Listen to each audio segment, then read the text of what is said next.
ქართველი სამართალდამცავების მუშაობის მორიგი წარმატებული შედეგი შეხვედრა ვლადიკავკაზში აპრილის თვეში და დავალებები პირადად ირაკლი ოქრუაშვილისგან. ლევან ტერაშვილი და მალხაზ კაკაშვილი საქართველოში უკანონო შეიარაღებული დაჯგუფებების შექმნას გეგმავდნენ. არცევის და ჯარიაშენის ფორმირებებში ის პირები წევრიანდებოდნენ, ვინც ირაკლი ოქრუაშვილის ხელისუფლებაში ყოფნის დროს მის გარემოცვაში იყვნენ. ყოფილი თავდაცვის მინისტრის რუსული გეგმის დეტალებს დაკავებულები აღიარებთ ჩვენებებში ყვებიან. სამართალდამცველებმა 8 ეჭვმიტანილი დააკავეს. მიწაში ჩაფლული იარაღი ოქრუაშვილის შავარდნილი გეგმა და თბილისში შემოსვლის მარშრუტი. ვლადიკავკაზი, ერგნეთი, კარალეთი, გორი. ლევან ჩხაიძე განაგზობს თემაზე საუბარს. შინაგან საქმეთა სამინისტროს კონტრდაზვერვის დეპარტამენტის მიერ გამოძიებულ მასალებში დაფიქსირებულია, რომ ირაკლი ოქრუაშვილს ჰქონდა საქართველოში დაბრუნების კონკრეტული გეგმა, რომელიც სავარაუდოდ რუსულ სპეცსამსახურებთან ერთად იყო შემუშავებული.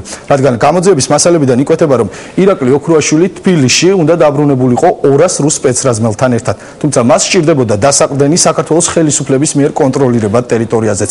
სწორედ ამ მიზნით ირაკლი ოქრუაშვილმა მისი უახლოესი გარემოცვიდან შეარჩია 3 პიროვნება. ესენი არიან მისი დაცვის ყოფილი წევრი გიორგი გაბროშვილი, ასევე შინაგან საქმეთა სამინისტროს სპეცდანიშნულების რაზმის ყოფილი უფროსი თამაზ ბეგიაშვილი და შიდა ქართლის სათხეო დეპარტამენტის ყოფილი უფროსი მალხაზ კაკაშვილი. ამ ადამიანებს ირაკლი ოქრუაშვილი აპრილის ბოლოს შეხვდა ვლადიკავკაზში და მათ მისცა კონკრეტული მითითებები. რის შემდეგ ამ შეხვედრის შემდეგ ზემოთხსენებული 3 პიროვნება ბრუნდება უკვე საქართველოში და იწყებს მუშაობას უკანონო შეიარაღებული ფორმირების შექმნაზე. კონკრეტულად რა ნიშნით აწევრიანებდნენ ადამიანებს უკანონო შეიარაღებულ ფორმირებებში და რომელი ობიექტების აღებას გეგმავდა ირაკლი ოქრუაშვილი რუსულ სპეცნაზთან ერთად. ნახეთ ჩვენი რეპორტაჟი. ირაკლი ოქრუაშვილი თბილისში ჩამოსვლას რომ აპირებდა, ამის შესახებ ცნობილი ნინო ბურჯანაძის აქციაზე გახდა. ამ ადგილიდან სოზარ სუბარმა და ეროსი კიწმარიშვილმა საზოგადოებას ზარზე იმით ამცნეს, რომ 25 მაისს ოქრუაშვილი თბილისში იქნებოდა. თუმცა მაშინვე გაჩნდა ერთი კითხვა: საიდან შემოვიდოდა ყოფილი თავდაცვის მინისტრი? ვარაუდი იყო ერთადერთი: საქართველოს ოკუპირებული ტერიტორიები.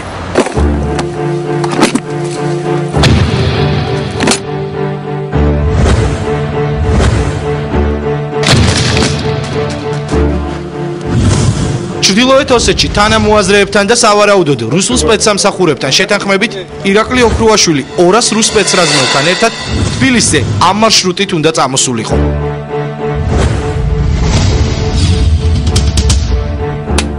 ეს არის იარაღი, რომელიც შინაგან საქმეთა სამინისტრომ არცევისა და ჯარიაშენის ჯგუფების დაკავების შემდეგ ამოიღო.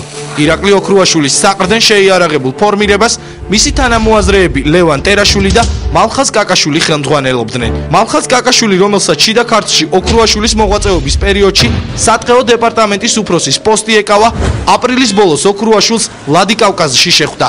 ჩრდილოეთ ოსეთში მან თავდაცვის ყოფილი მინისტრისგან კონკრეტული დავალებები მიიღო, რომლის შესრულებასაც ის ვლადიკავკაზიდან დაბრუნების შემდეგ შეუდგა. ალო, ხო, კომუნს. Jawon. Salavi. Ki. Salavi stoji seda. Ara, esto todo, correcto. No, alla ferdasi ja. Ki. Oh, хорошо.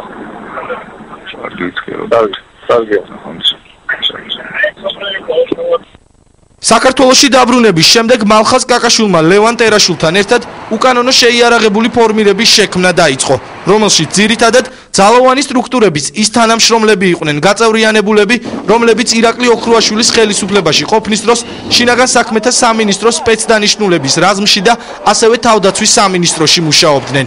არცევის ჯგუფში ასევე შიდა ქართლის ყოფილი გუბერნატორის მიხეილ ქარელის დაცვის უფროსი და წევრები იყვნენ. დაკავებულები გამოძიებისთვის მიცემულ აღიარების ჩვენებაში დეტალურად ყვებიან იმ გეგმებზე, რომელიც მათ არცევისა და ჯარიაშენის ჯგუფების ხელმძღვანელებისგან მიიღეს.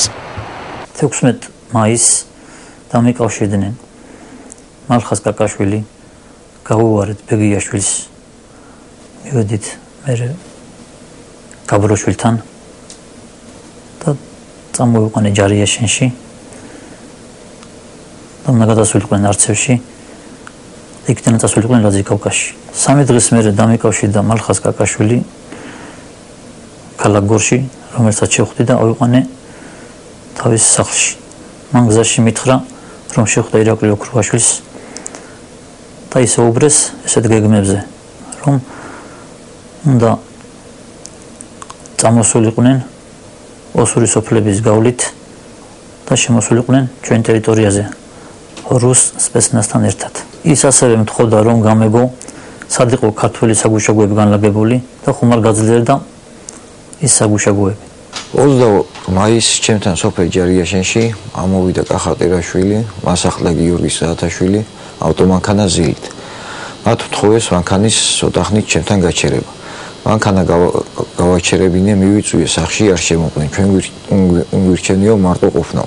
გადავიყვანე ბიძაჩემის მიტოვებულ სახლში, ცოტა ხანში ამათ დაემატათ 5 პიროვნება. ჩემ კითხვაზე კახა ტერაშვილმა პასუხა ეს 5 პიროვნება ელოდება ირაკლი ოქრუაშვილის, რომელიც უნდა შემოვიდეს ცხინვალიდან დაახლოებით 200 რუს სპეცნაზელთან ერთად. მანქანაც მაგიტომ სჭირდებათ, რომ ეს რუს სპეცნაზელები გადაადგილებულიყვნენ ქართულ ბლოკ საგუშაგოებისკენ, მოეწყოთ თავდასხმა, მის მერე აეღოთ კარალეთის ბაზა და გორის პოლიცია. ვინაიდან მეორე დღის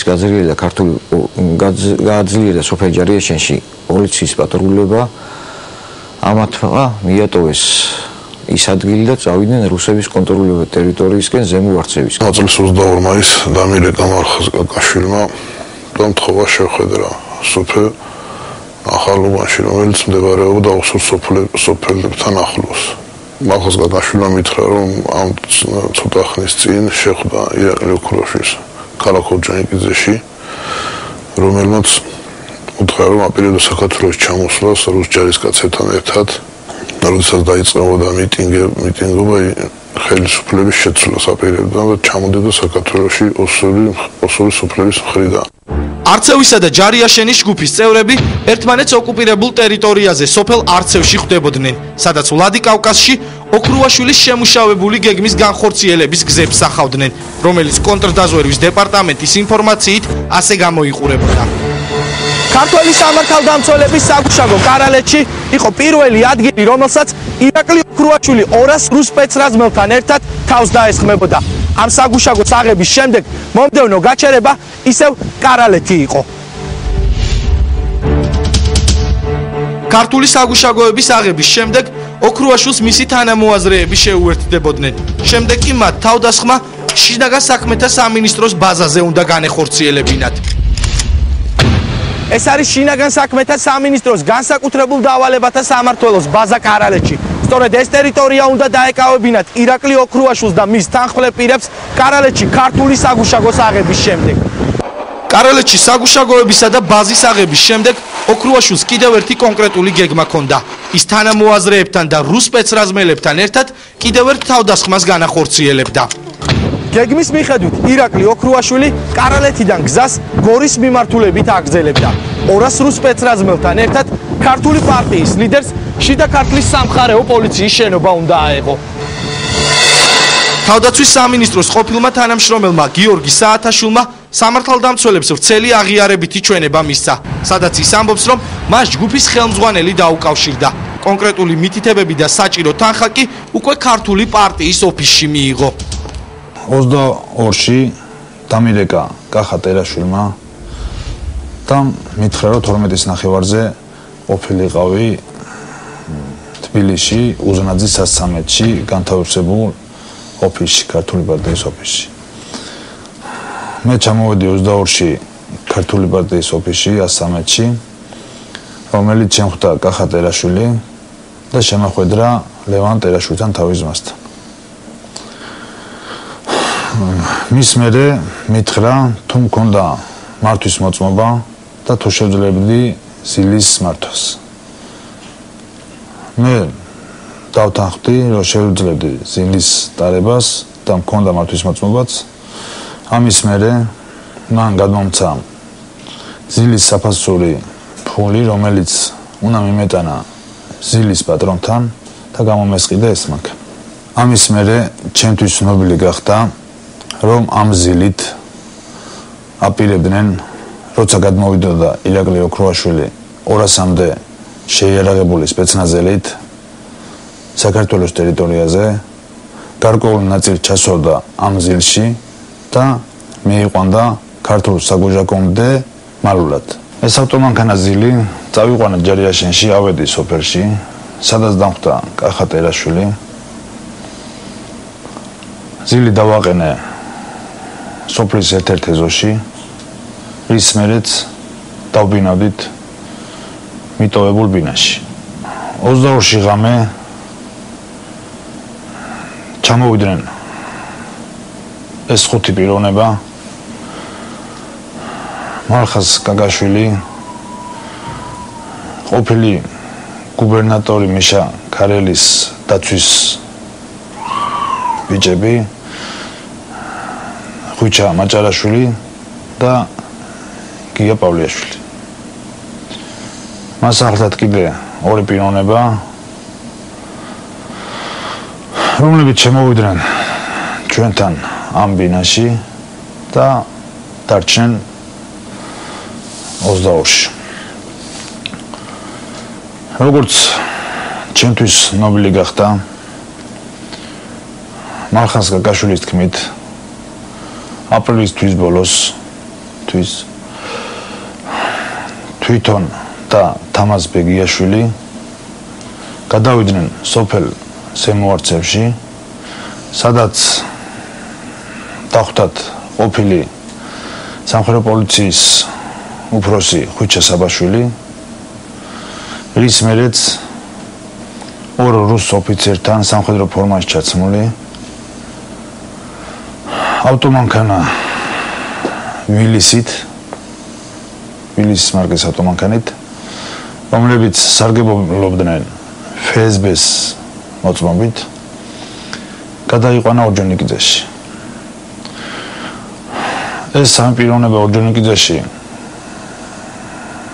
მიიყვანა ერთ-ერთ შენობაში, კაკაშვილის თქმით დახურული და წარწერების გარეშე.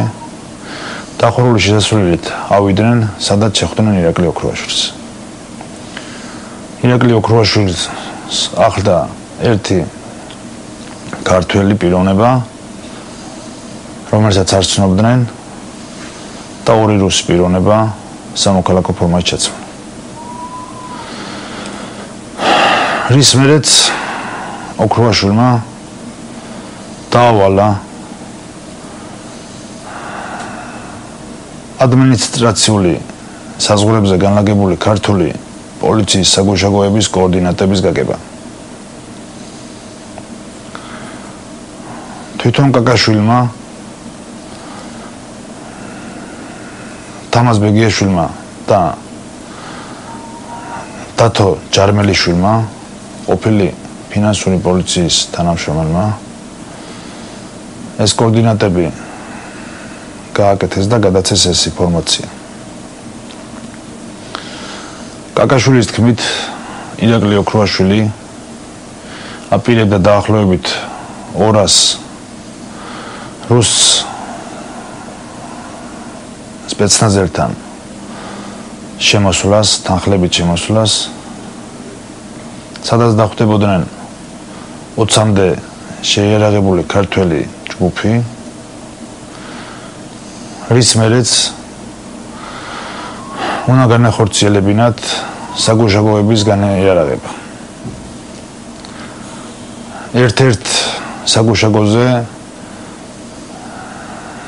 ზილის მარკის ავტომანქანით შესვლა როგორც ცარიელი და შემდეგ განიარაღება.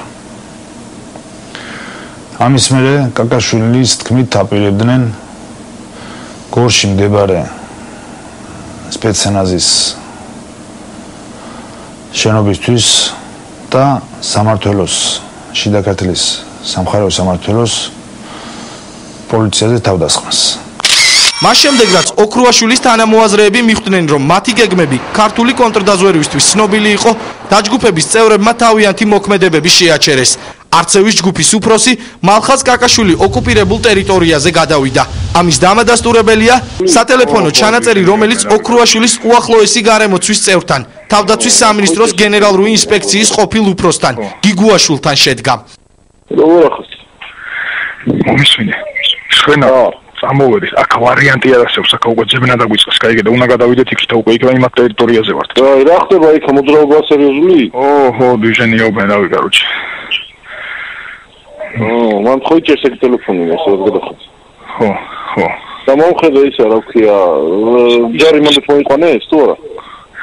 ეხლა ამ საღამოთი არაფერი არ ყოფილა მარტო შემოვიდა ის მანქანა იყო სოდის მანქანა შემოვიდა გაუჩი დადიოდა მას შემდეგ რაც გეგმა ჩავარდა ოქრუაშვილის თანამოაზრეებმა იარაღის დამალვას სცადეს მათ შეარჩიეს ადგილი სადაც ავტომატები მჭიდებით სამხედრო ტექნიკის გასანადგურებელი ჭურვები და საბრძოლო მასალა მიწაში დამარხეს სწორედ ამ თემაზე საუბრობენ ძმები ტერაშვილები 26 მაისს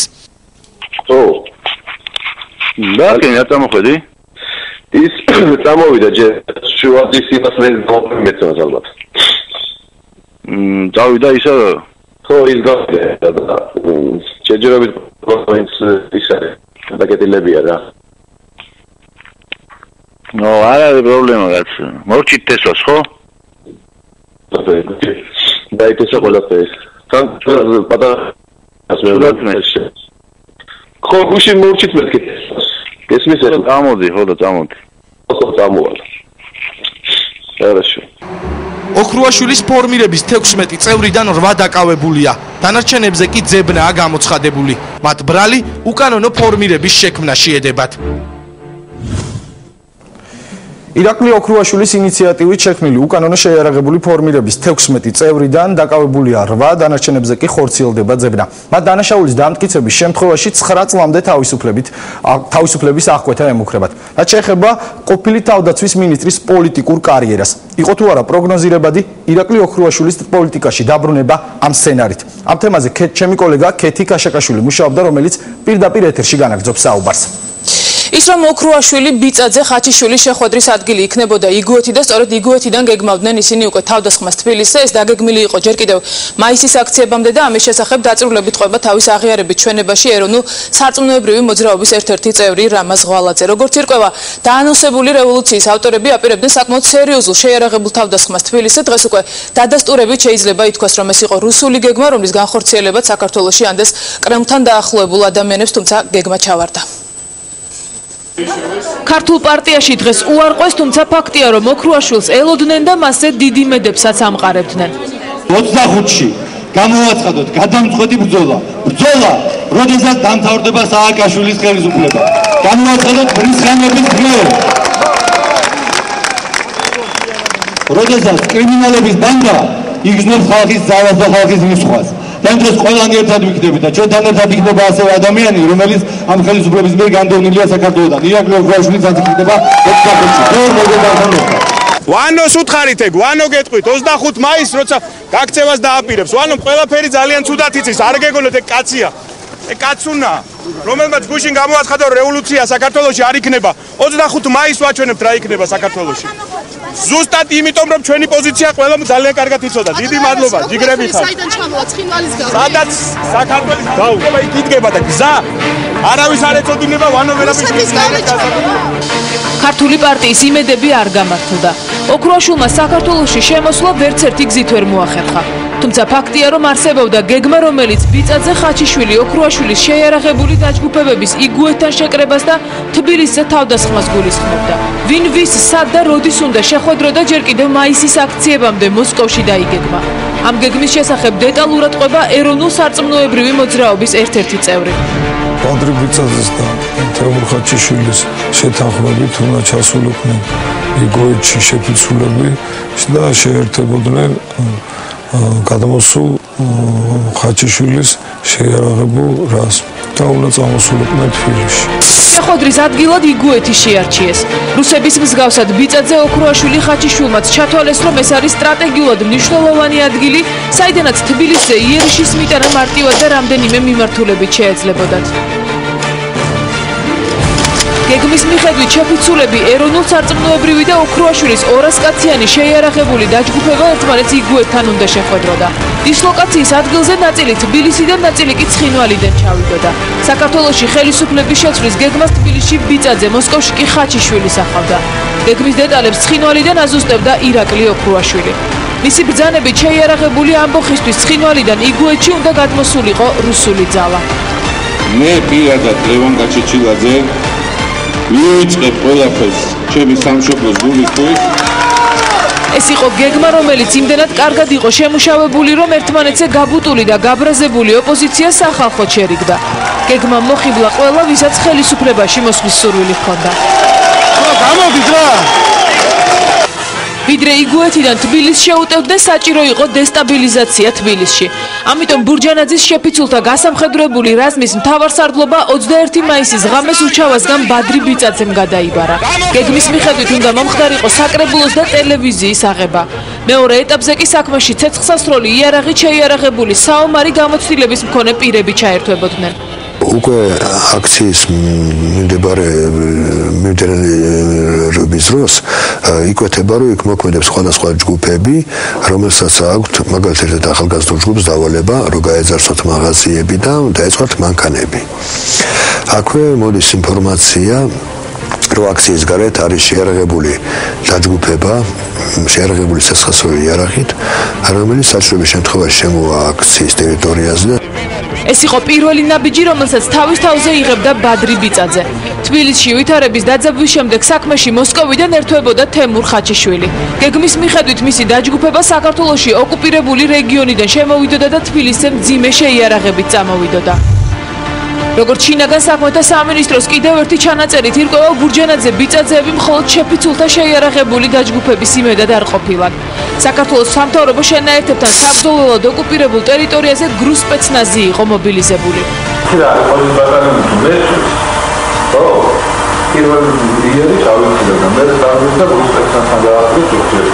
ბურჯანაძე, ბიწაძე, ხაჩიშვილი და ოქრუაშვილი.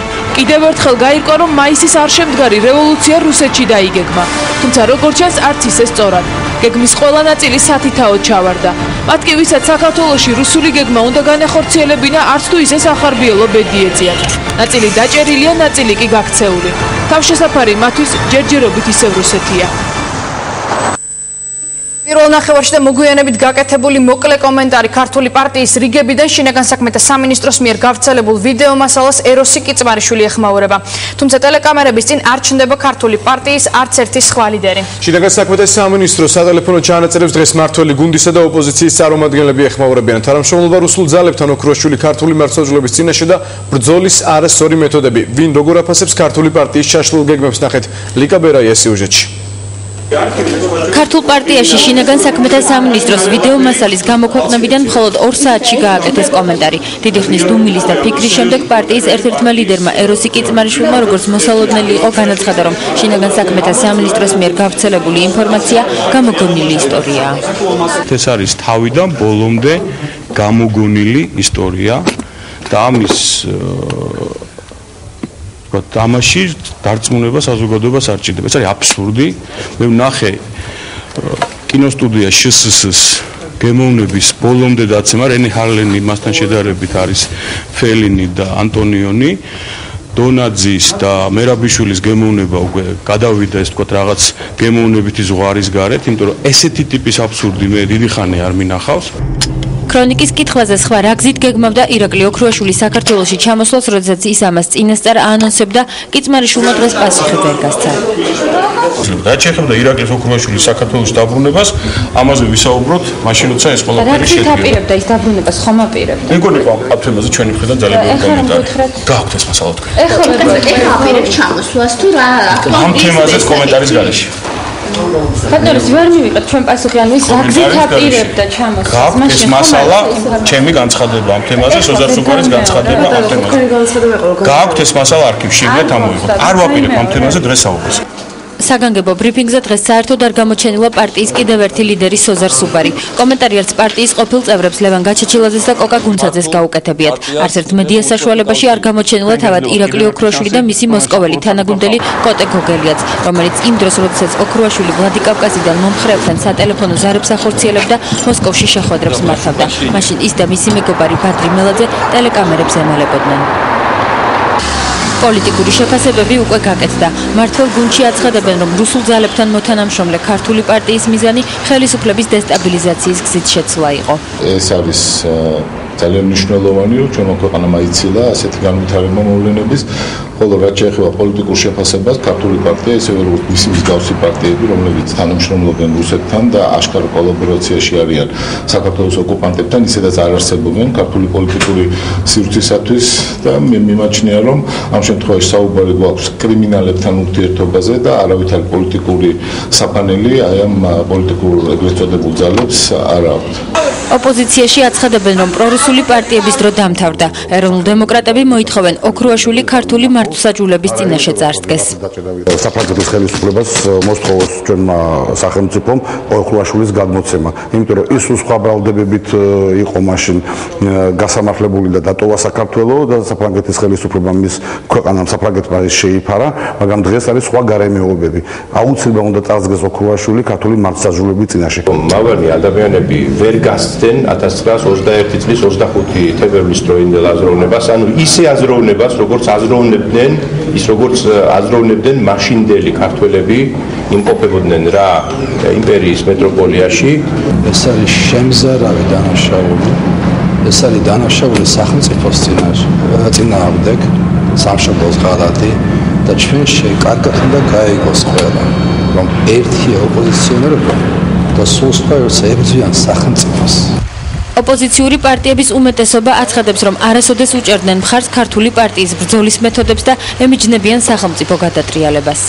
ჩვენ არასოდეს არ უჭერდით მხარს იმ პოლიტიკური ბრძოლის გზებს, რომელსაც თავაზობდა საზოგადოებას ეს ჯგუფი, არც მათ მიზნებს და ამოცანებს ვიზიარებდით. შესაბამისად, არც ამ ეგრეთ წოდებული ოპერატიული მასალის ხილვის შემდეგ, მიუხედავად იმისა, რამდენად აუთენტურია ეს მასალა, ადგილი ქონდა თუ არა ფაბრიკაციას და ბადებს თუ არა შეკითხვებს, ჩვენი დამოკიდებულება ამ პოლიტიკური გუნდის მიმართ არ შეცვლილა. ჩვენ პრინციპულად ვემიჯნებით ყველა ტიპის გადატრიალებას და რაც შეეხება ქვეყნის გარედან მოწყობილ გადატრიალებას, ვთქვათ, უცხო ქვეყნის ჯარების ჩარევით მიგვაჩნია, ასე იგი, სამშობლოს ღალატად და სხვა არაფერი. უკანონო შეიარაღებული ფორმირებების შექმნის ბრალდებით ქართული პარტიის 2 წევრია დაკავებული. მათ ორთვიანი წინასწარი პატიმრობა უკვე შეეფარდათ.